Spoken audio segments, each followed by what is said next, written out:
우리가 그 신앙생활을 처음 하게 되면 그 신앙을 율법적으로 하게 됩니다. 그렇게 될 수밖에 없죠. 저도 처음에 그랬던 것 같은데, 대학 다닐 때 예수를 믿기 전에 참 제가 그때는 술도 많이 먹고 담배도 많이 피우고 또 그렇게 했었죠. 그런 가운데서 예수를 믿게 된 거죠. 그때부터 제 모든 관심은 이제 술 먹으면 안 된다, 담배 피우면 안 된다, 또 어른들 공경해야 된다. 그런데 버스를 탔는데 나이 드신 할머니가 타신 거예요. 근데 그날따라 너무 피곤해가지고 자는 척하고 자는 척. 그렇게 해서 이제 집을 가게 된 거예요. 근데 그게 마음에 걸려가지고 그때 내가 양보를 했었는데 왜 그렇게 했던 거 하면서 그 하나님 잘못했다고 회개하고 이렇게 초창기 때는 얼마나 하나님 앞에 제가 회개를 많이 했는지 모릅니다. 여러분, 이런 걸 믿음 생활이라고 하지 않습니다. 그런 신앙을 율법적이다 그렇게 하는 겁니다. 우리 신앙이 여러분 율법적으로 되면 하나님 있는 신앙이 너무 힘들어요. 신앙의 자유도 없고 또 기쁨도 없고 신앙이 항상 뭔가 강제되는 것 같고 잘못한 것에 대해서 회개하기 바쁘죠. 신앙이 율법적인 삶을 살면 평생의 신앙생활이 힘들다. 그러다가 제가 어느 순간에 하나님의 사랑을 깨닫게 되는 거예요. 하나님이 나를 사랑하신다는 그게 온 겁니다. 그때부터 하나님과 나 사이에 관계가 형성이 된 거죠. 그때부터 하나님의 사랑을 받게 되었고 하나님을 사랑하게 되었습니다. 이때부터 저의 신앙에 자유가 오기 시작했고 기쁨이 오기 시작했고 그때부터 하나님을 믿는다는 게 그렇게 좋은 거예요. 하나님 말씀이 좋고 하나님 말씀대로 산다는 것이 그렇게 좋은 거죠. 여러분, 이때부터 하나님의 은혜가 막 이렇게 오게 되는 거예요. 그런 걸 믿음 생활이다. 그렇게 하는 거죠. 예수님께서 십자가를 통해 이루신 일이 얼마나 엄청난 것인지를 알아야 합니다. 하나님과 우리 사이에 가로막혀 있는 모든 벽들을 다 허물어 주셨습니다. 그래서 우리가 하나님을 만날 수 있는 길이 열린 거예요. 예수님이 우리에게 주신 가장 큰 은혜인 것. 그래서 이제는 우리가 하나님을 만나는 거죠. 하나님과 함께 하는 것입니다. 하나님과 함께하는 삶. 거기서 하나님의 모든 좋은 것들이 우리의 삶에 다 임하는 것. 만약에 우리가 예수를 믿고 신앙생활을 하는데 아직까지 나에게 이런 게 안 된다 한다면 그건 신앙에서 가장 중요한 어떤 것을 내가 놓치고 살아가고 있다. 그렇게 보시면 되겠습니다. 아브라함은 여러분 믿음의 조상이죠. 우리가 믿음이 뭐냐 이걸 보려고 하면 아브라함을 보라 이 말이죠. 그런데 이 아브라함은 율법적으로 산 사람이 아닙니다. 평생을 믿음으로 살았습니다. 믿음으로. 오늘은 이 아브라함을 통해서 믿음이 무엇인지를 좀 나누도록 하겠습니다. 1절 하나님 말씀 1절 같이 한번 읽습니다. 시작. 여호와께서 아브라함에게 이르시되 너는 너의 고향과 친척과 아버지의 집을 떠나 내가 내게 보여줄 땅으로 가라. 아멘. 여호와께서 아브라함에게 이르시되 하나님께서 아브라함에게 말씀을 하셨습니다. 우리가 너무 쉽게 넘어갈 수 있는 구절입니다만은 정말 중요한 말씀이라고 봅니다. 아브라함이 어떤 사람인지를 보여주는 거죠. 아브라함이 믿음의 사람이었다는 것을 보여주는 겁니다. 여러분, 하나님의 말씀은 믿음의 사람에게 임합니다. 신앙이 여러분 신앙이 율법적인 사람은 하나님과의 관계가 안 돼요. 하나님과 함께 하는 것, 그런 게 안 된다 이 말이에요. 우리가 하나님과 함께 하지 않으면 하나님의 말씀이 들리지 않습니다. 당연하죠. 하나님을 만나지 않는데 어떻게 하나님의 말씀이 들립니까? 이건 사람도 마찬가지죠. 사람을 만날 때에 그 사람과 만나서 대화하면서 그 상대의 말이 들리는 거예요. 그 사람을 만나지 않는데 어떻게 그 사람의 말이 들립니까? 그와 같이 하나님을 만나지 않는데 어떻게 하나님의 음성이 들리느냐 하는 거죠. 요셉을 두고 성경은 이렇게 말씀합니다. 창세기 39장 2절 3절 같이 한번 읽습니다. 시작. 여호와께서 요셉과 함께 하심으로 그 형통한 자가 되어 그의 주인 애굽 사람의 집에 있으니 그의 주인이 여호와께서 그와 함께 하심을 보며 또 여호와께서 그의 밤사이에 형통케 하심을 보았더라. 아멘. 여호와께서 요셉과 함께 하셨다고 했잖아요. 이걸 다르게 말하면 요셉도 하나님과 함께 했다 이 말이에요. 하나님과 함께하는 신앙. 그래서 하나님이 요셉과 함께 하셔서 그에게 말씀하시고 늘 형통케 하시는 거죠. 하나님께서 모세에게 나타나셨습니다. 불타는 뜰기나무 가운데에서 모세와 함께 하셨습니다. 그리고 말씀하시죠. 모세야, 모세야. 함께 할 때에 부르시는 거죠. 모세야, 모세야. 영시가, 영시가. 이게 부르시는 거예요. 그리고 모세가 반응하죠. 네, 하나님, 제가 여기 있습니다. 하나님과 함께 할 때에 하나님의 말씀이 들리는 겁니다. 구약은 율법의 시대입니다. 율법의 시대다. 그때 믿음이 없는 게 아니에요. 그러나 구약에 나타난 대부분의 사람들은 전부 율법적인 삶을 살아요. 율법적인 삶을 산다. 그래서 그들의 삶에는 하나님과 함께하는 신앙이 잘 없다. 그런 신앙이 잘 없다. 하나님이 나와 함께 하신다. 이런 신앙이 없다 이 말이에요. 그런데 여러분 그런 시대, 그 구약의 긴 시대 속에서 하나님을 가까이 한 사람들이 있었습니다.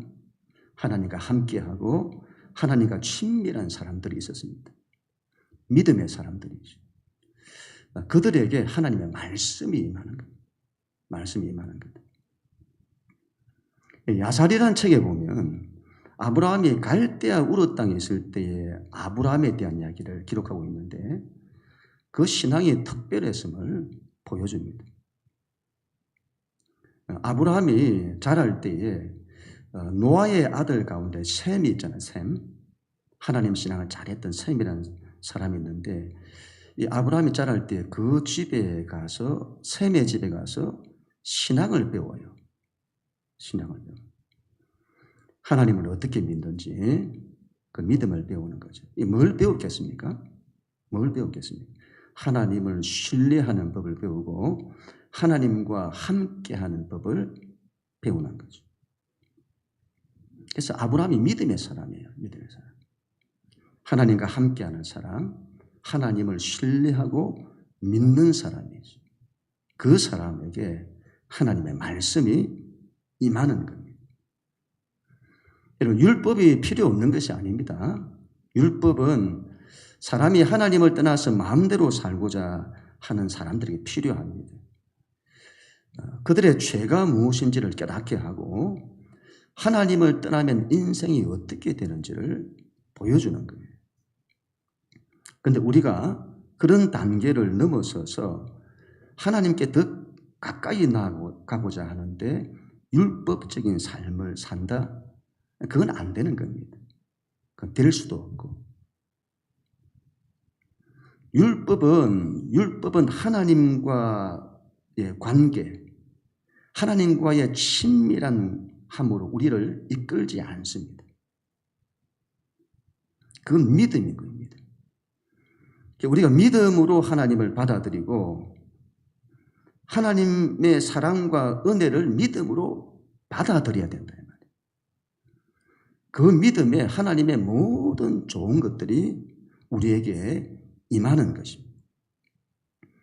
신앙은 반드시 그래야 한다. 이런 믿음의 사람이 되어야 합니다. 율법의 사람이 되는 것이 아니고 믿음의 사람이 되어야 합니다. 그런 우리 모두가 다 될 수 있기를 축복합니다. 하나님께서 그 아브라함에게 약속을 주세요. 우리 2절, 3절 같이 한번 읽습니다. 시작. 내가 너로 큰 민족을 이루고 내게 복을 주어 내 이름을 창대하게 하리니 너는 복이 될지라. 너를 축복하는 자에게는 내가 복을 내리고 너를 저주하는 자에게는 내가 저주하리니 땅의 모든 족속이 너로 말미암아 복을 얻을 것이라 하신지라. 아멘. 하나님이 약속이라는 걸 주세요. 이 약속은 정말 중요한데 아브라함이 받았던 이 약속은 성경 전체를 관통합니다. 아니 역사 전체를 관통하는 하나님의 말씀인데 이걸 구속사라고 하죠. 구속사. 하나님께서 아브라함 한 사람을 통해서 큰 민족을 이루고 그 다음에 모든 민족 땅끝까지 구원하시겠다는 약속입니다. 그래서 이 약속은 나중에 아브라함이 믿었던 믿음의 내용이 되고 아브라함이 평생에 그가 꾸었던 꿈이 되고 비전이 되는 거죠. 하나님의 약속. 하나님께서 정말 엄청난 걸 아브라함에게 주신 것입니다. 우리 신앙은 아무거나 믿는 것이 아니에요. 아무거나 믿는 게 아니다. 하나님의 약속이 있는데 그 약속에 대한 믿음이다.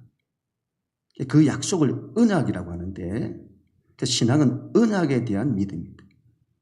크게는 이제 구약도 언약이죠. 옛 언약. 신약도 언약이다. 새로운 언약. 그 언약을 믿는 믿음입니다. 그 언약의 내용들을 보면 전부 은혜입니다. 은혜. 하나님께서 아브라함을 통해서 내가 이렇게 하겠다는 거죠. 하나님께서 우리를 위해서 뭔가를 하시는데 그걸 은혜라고 하죠. 은혜다. 믿음은 그 은혜에 대한 믿음입니다. 믿음은 아무거나 믿는 것이 아니다 이 말이죠. 말씀에 대한 믿음, 약속에 대한 믿음, 그 은혜에 대한 믿음이다. 그 약속을 보면 전부 복된 것들입니다. 전부 복된 것들이라. 그래서 말씀 2절, 3절 이 두 구절에 복이라고 하는 단어가 5번이나 등장을 합니다. 이 정도면 하나님께서 이건 강조하고 강조하신 것이죠. 내가 내게 복을 줄 거다. 너는 복이 될 거다. 내가 복을 내릴 거다. 너를 통해 모든 민족이 복을 받을 거다. 이게 하나님의 본심인 거죠. 본심. 하나님은 우리가 복되기를 원하세요. 세상적인 복이 아닙니다. 하나님의 약속 안에서 허락된 복들입니다. 하나님 우리가 복되기를 원하시는 거죠. 그래서 우리 믿는 신앙은 자기가 먼저 복이 되어야 합니다. 자기가 먼저 복이 되어야 됩니다. 그러니까 너는 복이 될지라. 자신이 먼저 복이 되고 그리고 다른 일을 복되게 해야 되는 거죠.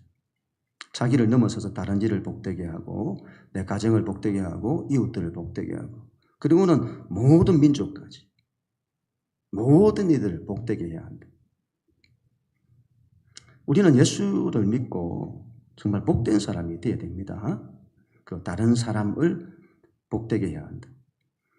지난 주일날 예수님 믿는 자들에게 주시는 8가지 정도의 은혜에 대해서 말씀을 드렸잖아요. 예수를 믿으면 하나님의 자녀가 되는데 이 하나님의 자녀에게 주어지는 복들이 있습니다. 하늘에 속한 모든 것, 하나님의 모든 것들이 자녀에게 다 상속되는 거예요. 전부 그 자녀들의 것이다 이 말이죠. 하늘의 것이 전부 우리 것이다. 그런 말이죠. 주중에 제가 동탄 이마트를 갔었는데 이마트가 완전히 바뀌었더군요. 바뀌었어요. 보신 분들 알겠습니다만 너무너무 많이 바뀌었더라고요. 좋게 바뀌었어요.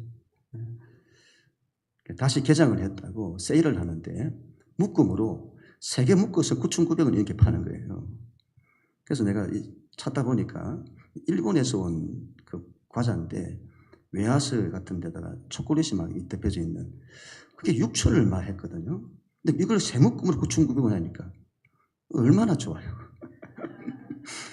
세 묶음을 사갖고 온 거예요. 와가지고 집에 와가지고 이 초콜릿 같은 경우는 냉장고에 넣었다가 먹으면 맛있잖아요. 그죠? 그래서 냉장고에 들어갈 데가 없어서 집에 하나 딱 두고 2개는 제 목양실에 있는 작은 냉장고 안에 딱 넣어놓은 거예요. 그러고는 이제 밤이 되었는데 이제 우리 집에 둘째가 그거 먹고 싶었다고 왔는데 없어진 거예요. 없어. 이게 어떻게 됐냐 했더니 아니 그 엄마가 너무 입이 심심해가지고 그걸 다 먹었다는 거잖아요. 어떻게 그걸 다 먹을 수 있냐고. 엄마는 조절이 안 되냐고. 그게 그렇게 다 먹으면 이게 얼마나 몸에 안 좋겠냐고. 엄마 건강 생각하는 것처럼 하지만 다 먹었다는 거잖아요. 다 먹었다. 그때 제가 우리 둘째에게 아빠 저 교회 목양실에 가면 이게 2봉다리나 있다. 2봉다리 있다. 이 다 가져가서 다 먹어라. 없어서 못 주는 거죠. 부모의 마음이라는 것은 없어서 못 주는 거다. 물론 나쁜 거는 안 주죠. 그러나 없어서 못 주는 게 부모의 마음인 겁니다. 자녀를 위해서라면 부모가 가진 모든 것들은 다 자녀의 것인 거예요. 그러니까 상속이죠. 상속권이라는데 자식들은 부모가 가진 모든 것들을 마음대로 쓰는 거예요. 자기 것처럼. 그게 자녀의 권세인 겁니다. 하나님의 것이 전부 우리 것입니다. 우리가 이걸 안 갖다 써서 그렇지. 믿음으로 여러분 취하지 않아서 그렇지. 정말 그렇다. 하나님 것은 전부 우리 것이다. 그래서 이 복됨이 있는 거죠. 복됨. 하나님은 우리를 복되게, 자녀를 복되게 하시기를 원하시는 겁니다. 제가 저녁마다 집에 가면 아이들을 위해서 제가 머리에 손 얹고 축복 기도를 해주는데 그때마다 제가 기도할 때도 우리 큰애 지호야 너는 복되다. 너는 복되다. 너는 복된 사람이 될 거다. 너를 통해서 주변 사람들이 복을 받고 너를 통해 회사도 복을 받고 넌 그런 사람이 될 거다. 늘 그렇게 기도하죠. 이게 부모의 마음이고 우리의 이와 같은 마음보다 하나님 마음이 더 크시다. 더 크시다. 이런 복이 되어야 합니다. 예수 믿고 복이 되어야 합니다. 평생에 하나님 믿고 잘 믿고 하나님의 복이 임하고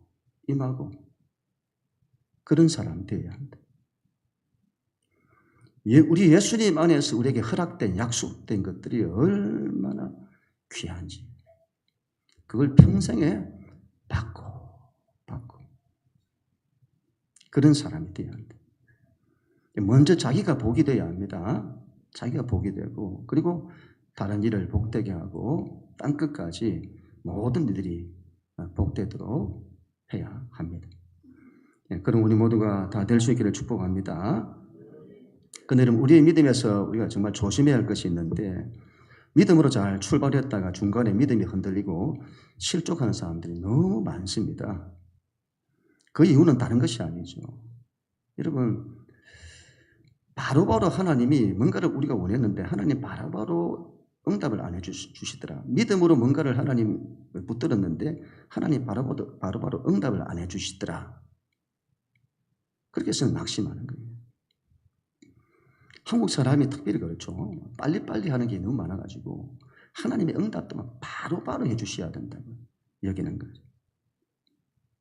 하나님은 우리의 믿음에 바로 응답하시기도 하시지만 응답은 하나님의 때를 따라 이루어집니다. 그래서 우리의 믿음에는 기다림이 필요합니다. 하나님의 때를 기다리는 거예요. 그런데 우리는 믿음으로 뭔가를 했다가 바로바로 안 되면 낙심하고 실족하죠. 아브라함도 그랬던 것 같습니다. 창세기 15장 3절 아브라함이 또 이르되 주께서 내게 씨를 주지 아니하셨으니 내 집에서 길린 자가 내 상속자가 될 것이니이다. 하나님께서 큰 민족을 이루겠다 하시는데 그럼 바로 씨를 주셔야 할 것 아닙니까? 근데 안 주시는 거예요. 여기에 아브라함의 믿음이 흔들리는 거죠. 그리고 나중에는 인간적인 방법을 쓰면서 실족하게 됩니다. 여러분 우리의 신앙은 현실을 보면 안 됩니다. 현실을 보면 안 되고 문제를 보면 안 됩니다. 그러면 이제 안 되는 것만 보여요. 안 되는 것만 보입니다. 그리고 하나님의 약속에는 반드시 원수 마귀의 반대가 있습니다. 그 약속이 하나님의 은혜가 우리 가운데 이루어지지 못하도록 계속 반대하는 거예요. 거기에도 신앙은 휘두르지 말고 두려워하지 말아야 합니다. 신앙은 끝까지 하나님의 약속에 대한 믿음으로 서야 합니다. 하나님의 약속은 틀림이 없습니다. 근데 이게 사람이 이걸 자꾸 의심하는 거예요. 하나님의 약속이 틀림이 없다는 이걸 자꾸 의심한다. 그래서 하나님께서 피로서 이 언약을 맺으세요. 피로서. 이 약속을 어기면 생명을 거시겠다는 거죠. 하나님의 생명을 걸고 약속하시는 거예요. 예수님의 십자가도 새 언약인데 피로서 맺었잖아요. 아들의 피로 맺은 새 언약이다. 생명으로 맺은 거예요. 이건 틀림이 없다는 걸 우리 가운데 말씀하는 거예요. 그래서 우리의 믿음은 말씀에 대한 믿음, 약속에 대한 믿음으로 일어서야 합니다. 현실에 이런 그게 나타나지 않아도 흔들리지 말고 끝까지 말씀에 대한 믿음으로 일어서야 한다. 그러면 하나님의 때에 반드시 된다 이 말이에요. 어떤 목사님이 이런 말씀을 하셨는데 정말 공감이 갔습니다. 교회 성도들이 기도를 하더라는 거죠. 믿음을 가지고 기도를 하더라. 계속 기도하더라. 근데 2, 3년이 지나니까 전부 그들 손에 있더라. 그들이 기도한 대로 손에 다 쥐고 있더라는 거예요. 지나니까 다 손에 쥐고 있더라. 이루어져 있더라 이 말이죠. 신앙은 그래야 합니다. 당장 이루어지지 않는다고 낙심하지 말고 말씀에 대한 약속에 대한 믿음을 가지고 끝까지 가는 거예요. 하나님의 때가 있어요. 하나님의 때에 지체되지 않고 이루어집니다. 이루어집니다. 그럼 우리 모두가 다 될 수 있기를 축복합니다. 저는 아브라함의 믿음을 보면서 아브라함이 처음부터 큰 민족을 이루고 땅의 모든 족속이 천하 만민이 복을 받는 그런 걸로 갔다고 보지 않습니다. 처음에는 자기가 복이 되는 것에 마음을 두었을 겁니다. 하나님이 지시하시는 땅으로 갔는데 가나안 땅으로 갔잖아요. 아무 연고도 없는 곳에 갔더니 그냥 그 땅이 척박하고 가뭄도 만나고 전쟁도 만나고 뭐 이런저런 힘든 상황들이 일어나는 거죠. 근데 그런 상황에서 그럼에도 불구하고 아브라함이 하나님 약속을 붙들고 믿음으로 서는 거죠. 그래서 하나님께서 그 믿음에 놀라운 은혜를 주시는 거죠. 그런데 이러면 아브라함의 믿음이 거기서 끝이 아닌 거예요. 그 믿음을 보면 믿음에서 믿음으로 자라요. 더 큰 믿음을 세월 가면 갈수록 더 큰 믿음을 가지고 더 큰 믿음을 가지고 100세가 되어서도 믿음이 약해지지 않았다.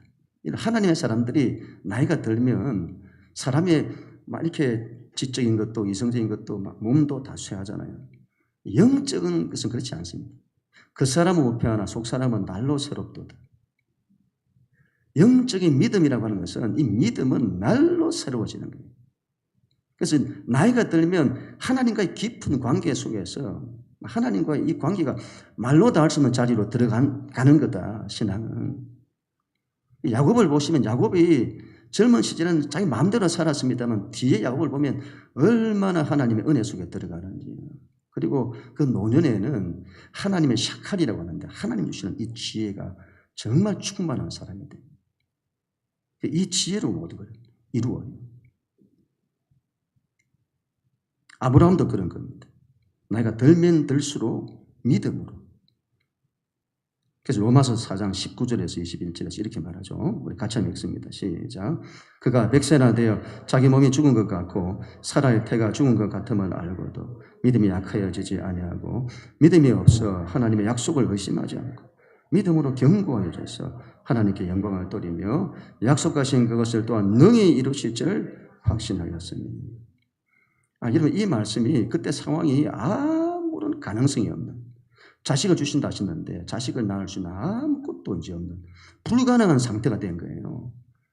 이제 뭐 이자들 월경도 다 끝나고 자녀를 못 본다 이 말이에요. 근데 그런 상황에서도 아브라함이 하나님의 약속을 믿었다 이 말이에요. 믿었다. 그래서 이때 아브라함 믿음은 하나님이 불가능한 상황에서도 이걸 이루시더라. 없는 것도 있게 하시더라. 이 믿음을 가지는 겁니다. 그리고 이제 그렇게 아들 이삭을 낳죠. 그리고 그 아들 이삭을 바치는 사건에서는 하나님은 죽은 자도 살리신다는 이 믿음을 가진 겁니다. 굉장한 믿음을 가진 거예요, 아브라함이. 그리고 자기 후손이 그 아들 이삭 하나 낳았잖아요. 약속의 잔대로 이삭 하나 낳았는데 이 아들 하나 있는데 그런 상황에서 아브라함이 어떤 믿음을 가지는가 하면 창세기 22장 16절부터 18절 같이 읽습니다. 시작.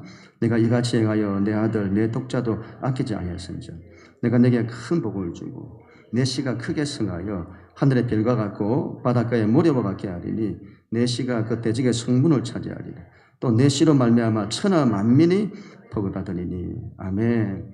이 말씀은 하나님이 아브라함에 주신 약속인 동시에 이건 아브라함의 믿음이다. 믿음. 아들 이삭 하나 있는데 그런 상황에서 아브라함이 어떤 믿음을 가졌냐? 하나님이 주신 약속 안에서 상상할 수 없는 걸 소망하는 거예요. 자기의 씨가 이 하나 있는데 이 씨가 번성하여 하늘의 별과 같고 바닷가의 모래와 같을 것이라는 것과 그 씨로 말미암아 천하 만민이 복을 받을 것이라고 하는 이 믿음을 가진 겁니다. 이 믿음을 가진 겁니다. 아브라함이 이런 뭔가가 보여서 그런 믿음을 가진 것이 아닙니다. 아무것도 보이지 않는 상황에서도 하나님의 약속을 믿고 믿음으로 선포하는 거죠. 하나님이 큰 민족을 이룰 거다. 하나님께서 나를 통해 천하 만민이 복을 받게 할 거다. 정말 하나님의 약속 안에서 엄청난 걸 꿈꾸고 믿었던 것이죠. 아브라함의 이 믿음의 크기를 보세요. 그 옛날이죠. 그 옛날. 그 고대 사회에 그 옛날에 세계 비전을 품었다는 거죠. 세계 비전. 세계 비전. 역사 속에서 세계 비전을 품은 사람이 누가 있을까요? 알렉산더를 안 구웠을까요?